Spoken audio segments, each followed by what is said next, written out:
All right, everybody. Give me a second here, folks. I want to make sure that we are streaming properly across all various platforms here. Usually, as I normally say, I start these at the top of the hour, and I'm doing my best. But last several market days have been brutal for me. For those that are watching this, whether it's on X, YouTube, LinkedIn, Facebook, whatever platform you're watching and streaming this on, let's make this interactive. I can see whatever comments you want to put in those various platforms. So if you want to make this interactive, ask questions live during this roughly 45-minute conversation, just post on whatever platform you're watching on, and I'll bring it up. I'm excited for this conversation. I did a podcast with Robin, I don't know, a year and a half ago, maybe or so. And there's been a lot of interesting things he's been talking about recently, especially when it comes to private credit, which we're going to touch on in a bit here. This is going to be an edited podcast under Lead Lag Live on all of your favorite platforms: Apple, YouTube, Spotify. Top 5% most downloaded podcast. Please help me keep that momentum going. And with all that said, my name is Michael Guyad, publisher of the Lead Lag Report. Join me for roughly 45 minutes is Robin Wigglesworth. Robin, I know about you, but for those who aren't familiar with your background, introduce yourself. Who are you? What's your background? What have you done throughout your career? What do you do now? Yeah, no, thanks for having me back on, Michael. Been looking forward to this. Despite the weird last name, I'm actually Norwegian. So I'm actually sitting in Oslo, Norway right now, where it's cold and dark. But I'm the editor of FT Alphaville. So that's the Financial Times' finance blog. I've been doing that for a few years. Before that, I was the global finance correspondent. Before that, I led the markets team in the US. So basically being sort of a financial journalist through most of my career. It's kind of, I joke that it's the first cut. It was the first job I did out of university. And like Cat Stevens said, the first cut is the deepest. So that's been sort of my abiding love ever since. When we spoke, I'd written a book on the history of index funds and, how they were born, how disruptive they were, how they grew up and kind of took over swaths of markets and the impact that they were having now. I'm working on the second book, the difficult second album, as it were, on the history of the bond market, which really is my first love because I was a fixed income journalist, first of all, and still love anything bond related. It's my passion, even though it doesn't really get me lots of cool kudos from friends and family always. Hopefully there's no sophomore slump there, to your point. Interesting timing to talk about the history of bonds. So I was at a dinner last night, and Mark Zandi was the keynote speaker. Yeah. And I've known Mark for a bit. I've had him on my podcast as well. And his concern was that the volatility in treasuries isn't over and that there could be an outsized risk that people are still underestimating relative to the history of U.S. government bonds, which usually is supposed to be pretty safe. He made this point that it used to be the case that if the bond market moved by like 2 or 3 basis points in a day, it was a big deal. Now yields are swinging on the 10-year, 10, 20 bips, daily almost. What's your take on volatility in treasuries and bonds, and how does that compare to history? Because I got to imagine that's going to be a part of the book. Yeah. So I mean, it's a great topic because look, I mean, equities get all the love and attention, and that's where like huge fortunes are made and lost. But fixed income, that's kind of the bedrock. I remember speaking to Jeremy Grantham once, the founder of GMO. He's been around for a long time, longer than you and me put together. And he once joked that the bond market was a bit like, it was the smartest part of the financial system. That the equity market was kind of dumb. It was like a brontosaurus, and it wouldn't really realize if something was eating its tail until a few seconds too late, because it was so large and had such a small brain, the signals didn't travel properly. And he was talking in the context of 2007, when you could see, frankly, a bit of a shit show happening in credit markets, and the equity markets were kind of still blithely marching on towards records. Right now, I think the bond market is probably the one that's a little bit more sanguine, or too sanguine, maybe. I agree with Mark's point that, the bond market has not been the most volatile. Certainly the rates market, the treasury market, the bond market, the gilt market, they're the ones that really kind of set the foundation stone for everything else.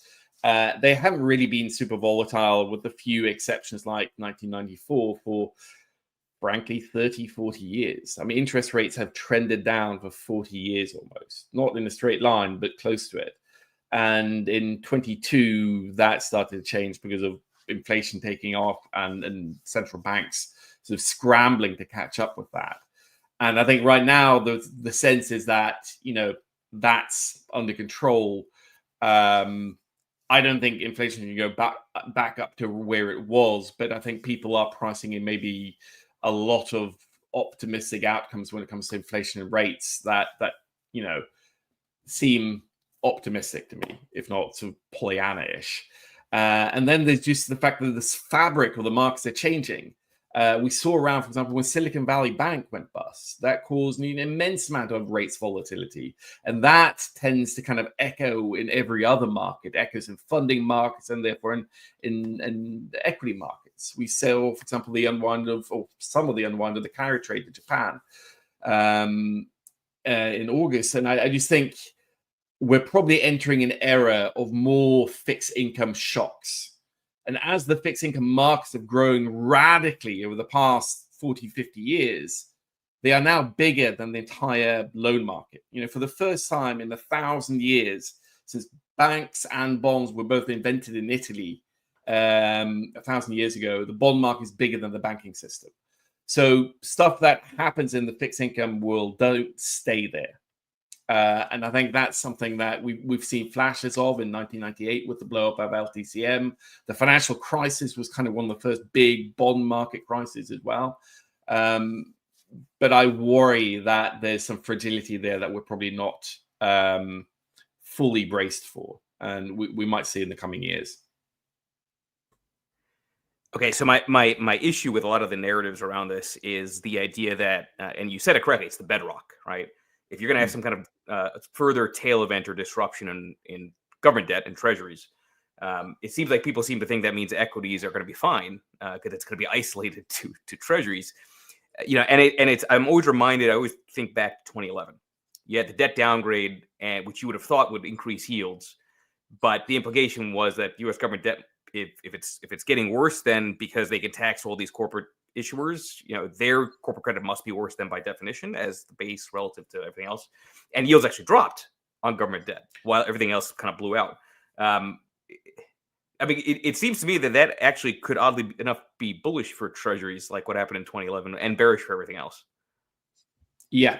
There's always this uneasy balance between those two. One of my most nihilistic views has always been, I've always kind of wanted the US to hit the debt ceiling and default and see treasuries rally, because I think in that kind of situation, you'd actually see US treasuries rally because it's the ultimate safe haven trade.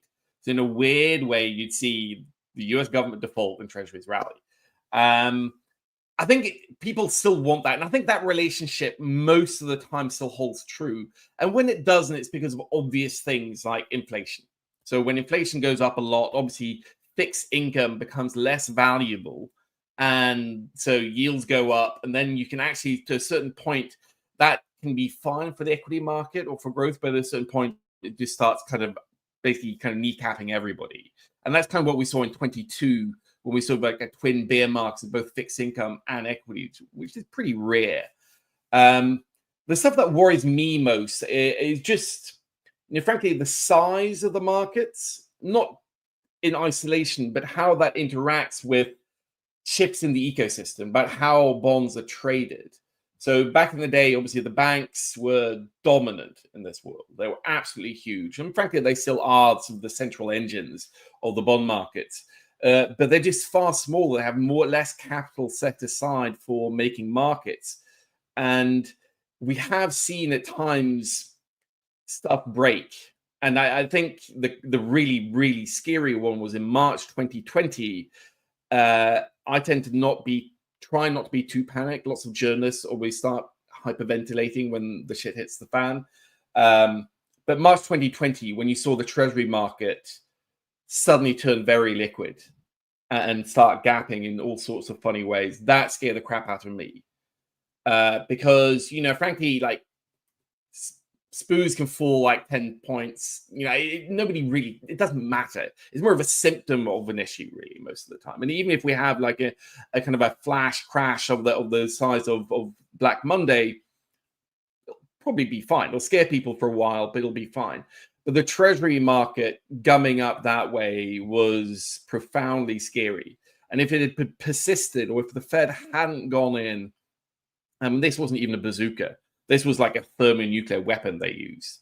Then I think that the damage would have been immense. And we're talking like mass gating of the entire fixed income complex, ripples through equities. I mean, all sorts of unpredictable stuff could have happened.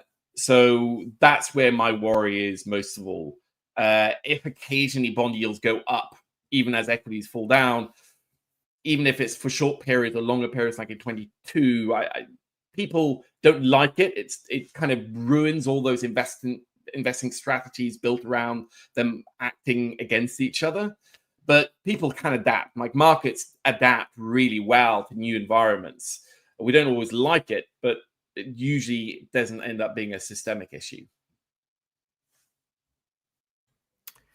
One of the things also last night that was talked about is how strong the U.S. economy is and how terrible everything else outside the U.S. looks, especially in Europe, obviously, Germany in particular. I am curious to hear your thoughts on how, first of all, the global economic outlook pre-Trump, if any of that fundamentally changes, now that Trump is going to be president. I tend to think that presidents get too much praise or criticism for whatever happens on their watch. I think actually we kid ourselves with this kind of illusion of control. These are, quite often you end up paying or the price or benefiting from something somebody did 20 years ago that starts coming to fruition on your watch. I think one of the reasons why the US exceptionalism, and it really has been exceptional, their economic performance versus, frankly, the rest of the world, has been because in 2008, kind of they spent a lot of money. They didn't spend as much money as they did after COVID did. They probably didn't spend as much money as ideally they should have. But whilst Europe was tightening the belt quite radically from sort of 2009 onwards, the US still, had a fairly expansionary fiscal policy alongside expansionary monetary policy. And that helps. I think it's just a more dynamic economy as well. Some of that stuff is structural and cultural and, it's going to be hard to replicate in Europe. And how the outlook changes, I mean, I was I was in the US and led the markets team for the FT when Trump was elected in 2016. And it was clearly like a mammoth deal at the time. But I remember at the time I was less convinced it was going to be a huge thing for markets or the economy. I mean, it boils down to, maybe what you think of as a big deal. But like essentially he was going to cut taxes and he occasionally kind of complained about the Fed, but didn't really do anything about it. And generally speaking, that's fine. We kind of saw continuation of, frankly, some of the trends that we saw under Obama, but juiced with a bit of tax cuts that you just price in and it's fine and you move on. I think this administration, the Trump 2.0 one, might be radically different. So I'm far more worried, per se, today than I was in 2016, because this is a different Trump. It's a different Republican Party. It's a different administration. It's a stronger mandate that he has. So you could easily see things like Trump going from not just like tweeting or truth socialing about the Fed and saying Jay Powell should cut rates, but like quite aggressively kneecapping the institution and quite a lot of other institutions. I think then you start looking at stuff that I maybe would have given a 2% chance of last time, maybe not becoming probable, but certainly becoming sort of 30% probability this time. So the kind of low confidence but high impact events, like essentially eviscerating the Fed's independence, massive tax cuts, or massive tax, not increases, but spending cuts. I mean, he wants to get the budget under control as well. So right now, I think the kind of the fan of possibilities we're looking at over the next 4 years just vastly greater, and some of those possibilities do unnerve me. And I think because the US is still like the world's essential economy. China has a very large economy as well, but it's kind of it's different than seeing it as a component. Like China GDP is a huge component of the world now, but it's not a big driver in the same way that the US does. Like when the US kind of contracts or drives faster, everybody else is along for the ride in the way that no other economy does. So I think that's why Europeans are freaking out a little bit, because frankly, they were already doing pretty badly.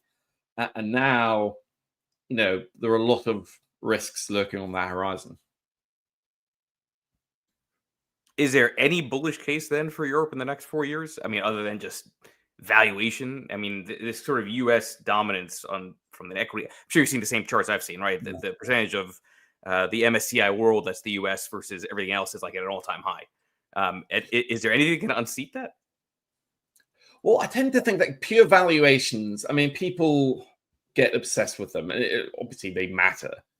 But just because something's cheap doesn't mean it can't become cheaper still or stay cheap for a hell of a long time. And Japan was the classic example of an entire country becoming a value trap.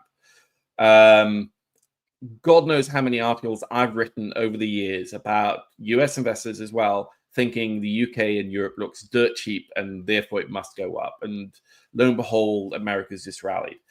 So I tend to think that the driver might be less Europe just being so cheap it starts catching a bid and people get excited and starts getting momentum. I don't think that will do it. I do think there's so many different multiple and overlooking dimensions of this US supremacy, financial supremacy.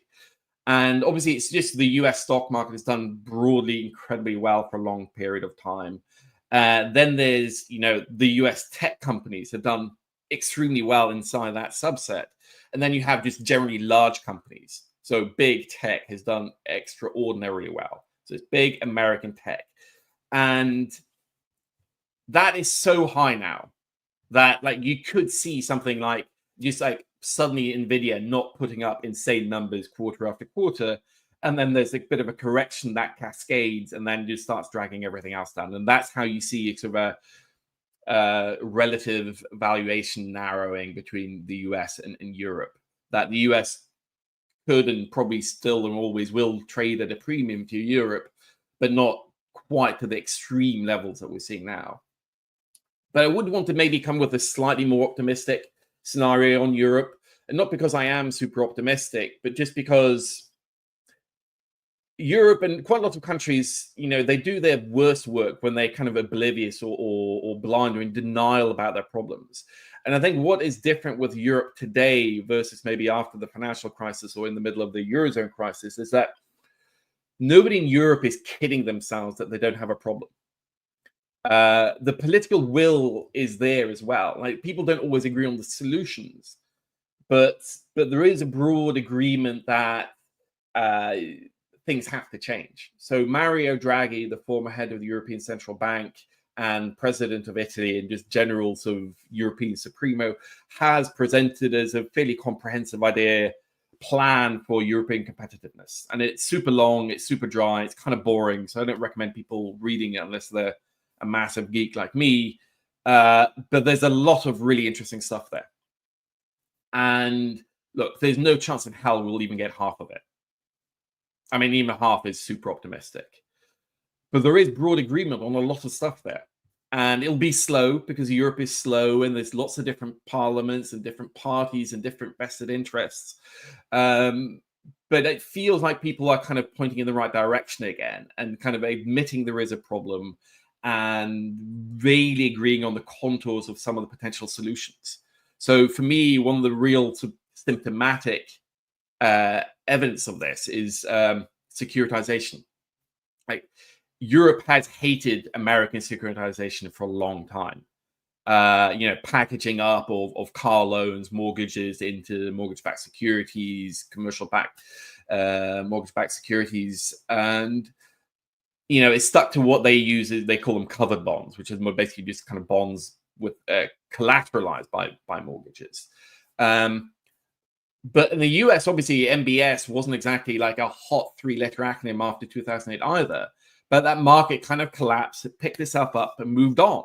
And has grown. It's grown is part of one of the reasons why the US can raise more capital than any country on the planet. And Europe now is talking about, look, shit, we need to learn from this. We should be copying some of this stuff. Securitization arguably was invented in Europe several hundred years ago. We need to rebuild this to free up our banks more. And, a few years ago, I would never have said you'd hear European politicians talk favorably about importing American-style securitization. And I don't know if it's going to happen, but I think just the fact that they are talking about this shows that there has been a bit of a vibe shift in Europe that might lead to slightly more optimistic outcomes further down the line. You mentioned one of my favorite countries, Japan, which I have been talking about ad nauseum. I have a way of being very repetitive in my communication because in the event that I'm right, it's an asymmetric bet, right? In terms of the attention, when the reverse carry trade played out for 2 trading days, August 3rd, August 5th. On August 5th, I had almost 15 million impressions organically on X because I kept on hitting that repeatedly since really October of last year. Everyone forgot about it. Market ripped higher, right? After the VIX hit 65, that was when the Brave would profit, like I said back then. And everyone now seems to think that it's not a risk anymore because it wasn't a risk the first time. I vastly disagree with that, but I am curious to hear your thoughts, your perspective on Japan. It seems like they probably have to keep on raising rates. They may do so. I think it's December 18th. Any risk of a repeat there, you think? Oh, for sure. I think some of the more heinously levered stuff got margin called out of existence in August. And I think now it's kind of a known. Like people know this is a risk. So there's going to be less of that to very obvious sharp unwind. But there's so many things that have built up over a decade of negative interest rates in Japan versus the rest of the world. They don't just unwind in a week. I think you've talked about this, that these things don't blow up over just a couple of days. So that was, the small bit. I don't think it's going to become a giant global financial earthquake, but there's a lot of stuff that's been built up that is kind of built around the idea that Japan has basically zero interest rates and the rest of the world kind of moves in around that. So there's lots of funding being done in Japan. One of the things that I think people get talked less about outside of Japan, maybe frankly even Japan as well, is that kind of Japan is, there was a hedge fund manager I know that called it the Saudi Arabia of savings. So Japan, they save an ungodly amount of money and they shovel it abroad. It's both, the Japanese pension system, it's the Japanese banks, it's Japanese insurance companies, there's ordinary Japanese households, the proverbial Mrs. Watanabe. And in an area where, like, essentially interest rates have been close to zero for, a generation there, or over a generation, in fact, that has led to just a mass export of capital over a long period of time. And of course, as long as the yen weakens or stays flat, that's all fine. But if that starts reversing, and it could reverse pretty sharply and pretty powerfully, then a lot of these overseas, usually dollar and a few euro denominated investments just look less good. So I think that's the structural problem there. Like, how much money a GPIF and then Nomura and the other Japanese financial institutions have shoveled abroad over a long period of time, and how, a period of sustained yen strengthening might affect things. So I think that'll be more of a slow moving thing, but it might be pocketed with a few sort of outright explosions like we saw in August. I'm kind of hoping for, because I thought that was fun. I was on holiday that week and I cursed it. I was so sad. It was just fascinating to me how quickly everybody became an expert suddenly on that very concept. And I was on a podcast a few days ago, and the host said, you've been bearish on markets. And I said, let me correct you. It's not that I'm bearish on stocks. It's that I'm bullish on a tail event. And that I think Japan is sort of the source of. Speaking about leverage, that's actually a good transition to private credit. I have been perplexed, maybe unjustifiably so, given the strength of the U.S. economy, over how tight credit spreads have kept on getting. And one of the arguments I've heard is the makeup of junk debt is much higher quality than it used to be because the real junk debt has ultimately gone into private credit. So it's just been taken out of the public markets. I want to get your take on where are we in the cycle for private credit? I had put out a post at some point saying private credit is this cycle subprime. which got quite a bit of attention. But let's talk about that because I know you've been covering it.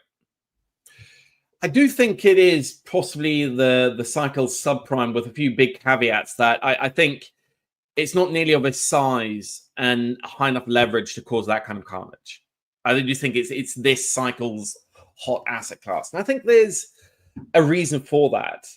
Private credit, let's just say, it's not entirely new, but it definitely had got a massive growth kick in the sort of the zero interest rate era or low interest rate era. And, it's the hot thing. BlackRock's buying HPS. Like every asset manager worth their salt is now scrambling to buy a private credit manager. That's where investors are putting money because they think they can basically get like fixed income like returns, but with an extra spread of 200 to 300 basis points because of kind of the illiquidity premium, which, that specific point drives me crazy. Is if there's like some magical theory that like literally gives people free returns for taking some risk. And sometimes it's just risk you're taking. You're not getting rewarded for it at all. You just don't see what the risks are. I think private credit has a hot future. I think it's actually quite exciting. And I think it's going to keep growing. So it's not like subprime that something is essentially going to go away either. I think, if we're talking about this in 10 years' time, private credit is going to be vastly bigger than it is today. But we do know people do stupid stuff when something's really hot and growing quickly. And there's been so much money raised very quickly there. This is an asset class that's gone from a few $100 billion to $2-3 trillion now. That's before you include the leverage as well. That like undoubtedly dumb shit has happened. Companies, private credit firms, they get paid on deployed capital, not, commitments. So they want to deploy it quickly. It's hard to get enough deals of a decent quality. So there's been like worse and worse deals happened. And then, the thing I'm watching right now is that the difference between private credit and public credit is that public credit is overwhelmingly fixed income. So the high yield market, you borrow at a fixed rate. So if rates go up and down, obviously an investor, the value of that bond goes up and down, but like the borrower doesn't give a crap. He's locked in that money that costs anyway, unless it's swapped it out. Private credit is floating rate. So they borrow at a spread over SOFR typically. And, what was maybe like 5 percentage points above 1%, so for a few years ago, is now north of 11%. And unless you're growing really quickly, that starts hurting a lot. And we can see evidence of this, more sort of anecdotal, but more quantitative in the business development company sphere, that there's more, very sort of classic signs of extending and pretending going on there, where companies that used to pay their private credit loans in cash have now toggled to pay in kind, where you basically roll the interest into the principal owed. That's kind of a sign that they don't have the money to pay, and the private credit firm doesn't want to deal with the headache of like a bankruptcy. And that can work out if, the company starts growing into its capital structure, the economy strengthens, whatever. But right now we're in this kind of weird part of the cycle where either interest rates have to come down quite quickly for there not being quite a lot of problems in that space, or the economy, if that weakens, that will hurt a lot of firms. So they're kind of trapped in this kind of Goldilocks. They need rates to come down, but not that there's a recession that brings rates down too far either. And that's why I think it's kind of a peculiar setup. And, Larry Fink is a vastly smarter dude than I am, but and he's bought incredibly well throughout his career. Like almost every acquisition he's done has been a blinder. But the HBS acquisition that we've seen this week, that feels a little bit toppy to me. At least for this cycle, this new cycle for the private credit space. It's hard to find the data on it, but it seems like a lot of crises tend to be purely liquidity driven.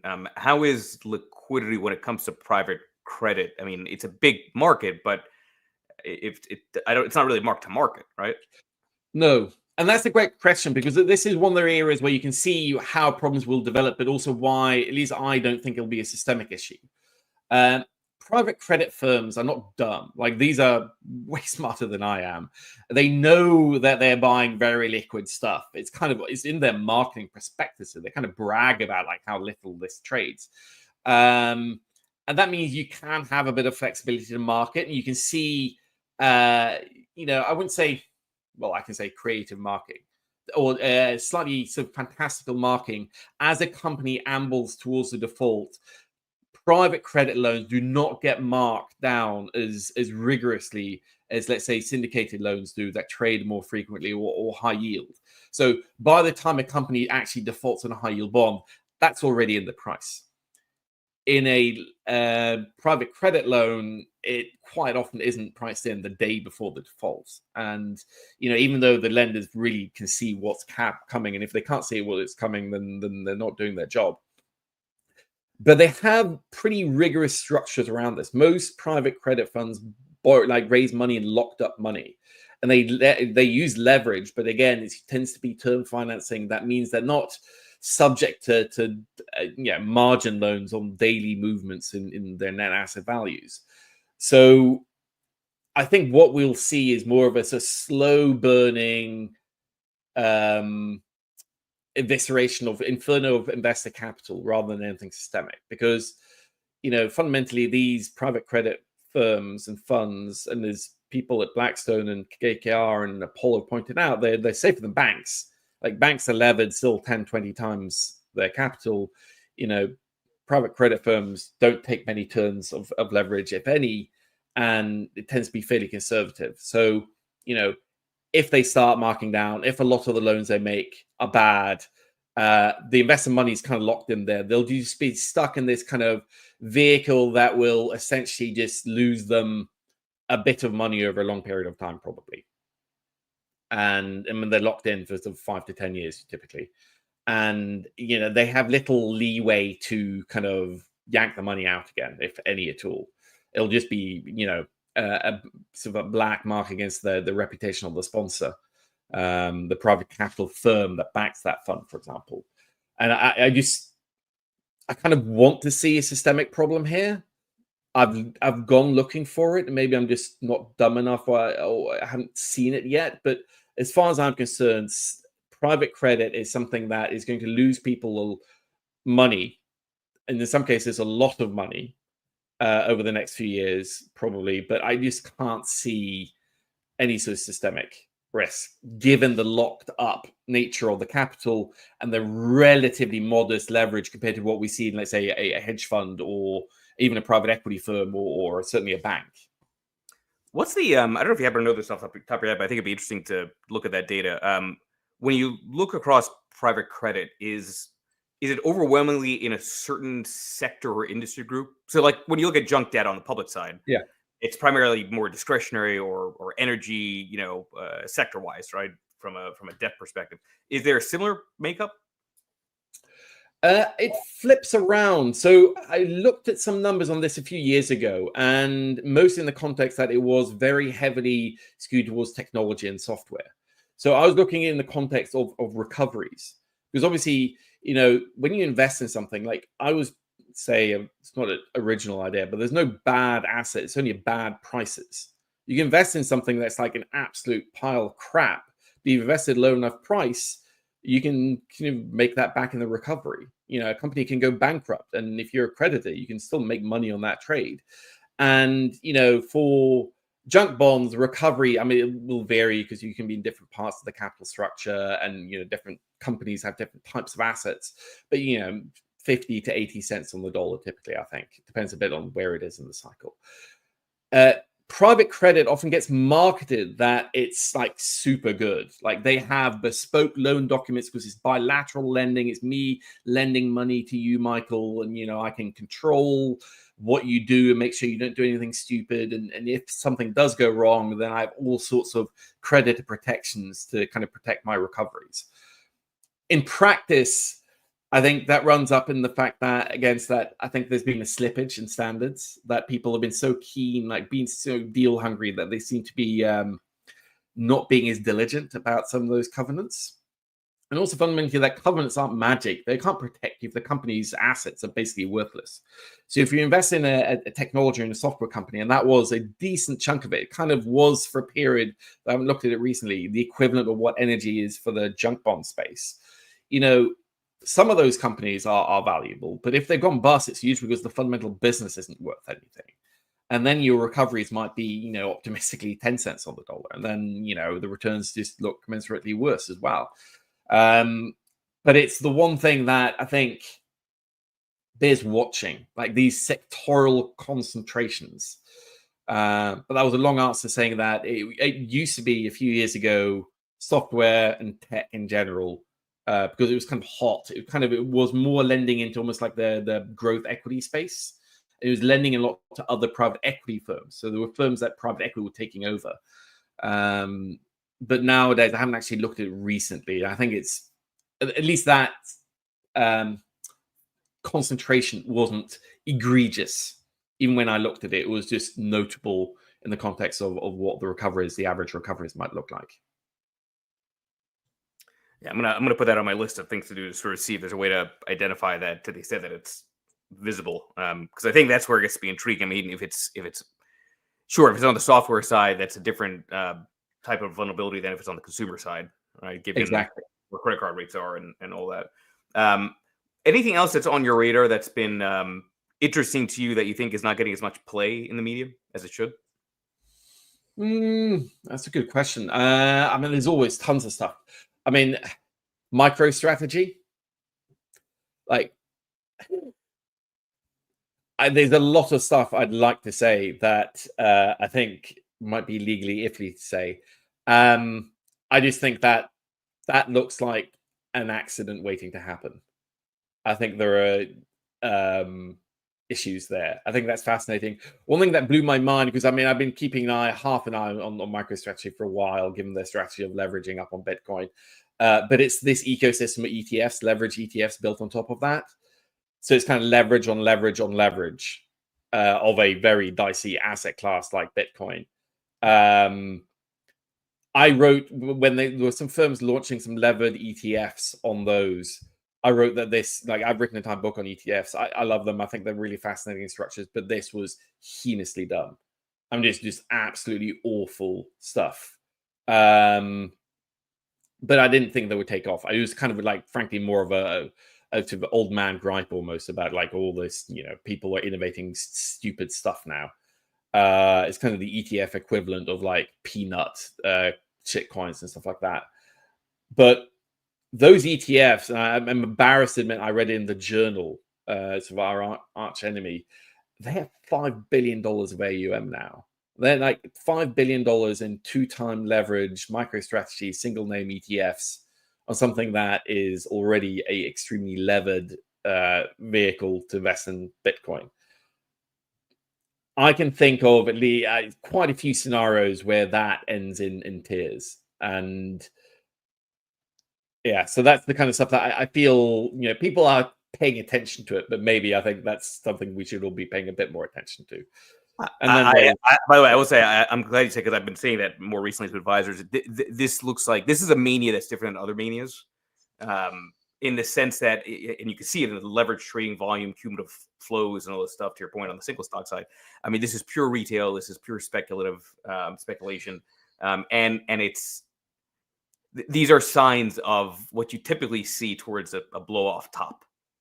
Yeah, no, it is. I mean, though I would say, especially MicroStrategy, that's just extreme. I would say I always used to think that about many other sort of mini manias or crazy stuff that happened over the past 10, 20 years. But I think it was after GameStop, I changed my mind belatedly. But I actually think that what we're looking at now is kind of a new normal. I'm not saying that MicroStrategy is going to go to the moon or anything like that, but the fact that there are two secular changes in the kind of fabric of markets that have never been there before, even in the dot-com crisis or the South Sea bubble. One thing is trading is super easy and it's free, basically free in almost every country in the world, and actually free in others. Even in .com, you had to dial up on a modem and pay $8 for a trade. There was friction involved. Nowadays, I can literally sit on the toilet after a big night out and trade double levered MicroStrategy single name ETFs. And as much as like something will blow up, and we saw lots of stuff blow up in 22, right? After the whole sort of post-COVID retail trading boom, GameStop, fell back down again, all that jazz. That's a secular change. And then that collides with, social media. And this kind of, it's easy to form tribes and clubs and cabals and groups that have some sort of joint identity online, whether it's literally that they support a football club or they happen to think GameStop is like kind of the mega stonk. And I think as much as we'll see waxing and waning of what is the bubble, where is the excitement, whether it's crypto or something else, those are secular changes. Though we're not going to like recork those genies. They're out there now. But free, friction-free trading and social media. And some of this stuff can go global as well. Before, it was very just because of social media. Social media was like newspapers and fanzines in the US or Europe or the UK. It was very balkanized. Now, literally, you can have people in Australia or Vietnam or Angola or the US or the Antarctic trading MicroStrategy. And that makes me think that, we're going to see more of these mini boom. Before booms and bubbles, like proper bubbles, were kind of something that took a big long time to inflate, and they were really big, and then they collapse, and then people kind of sobered up and stayed sober for 10 to 20 years. Now I think that the pace of these cycles is probably quickened quite radically, and I think we're still kind of grappling with the implications, both for sort of regulations, for how you trade, how you invest, and so on. Robin, for those who want to track more of your thoughts, more of your work, where would you point them to?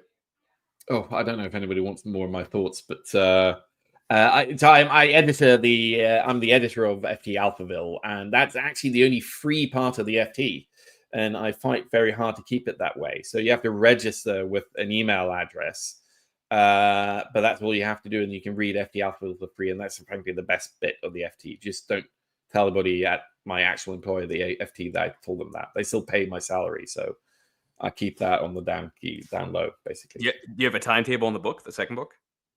Yeah, I'm gonna hopefully finish it Q1 next year. I was going to finish it this year, but because of everything going on in markets, it's kind of the fun stuff. Like what we do is always exciting and fun, right? So, but I'm hoping I'll get the book done on bonds by the time for Christmas stockings next year. Basically, it'll be out then, hopefully. And I will have you on hopefully before that. Appreciate those that watch this live. Again, this will be an edited podcast under Lead Lag Live, and I'll see you all on the next episode. By the way, folks, I am hosting a webinar with Granite Chairs at 12 p.m. Eastern. I did post about it on X. Watch that. It's going to be really interesting. Thank you, Robin. Appreciate it. Thanks, Michael. Thanks for having me on. It's been lots of fun. Thank you.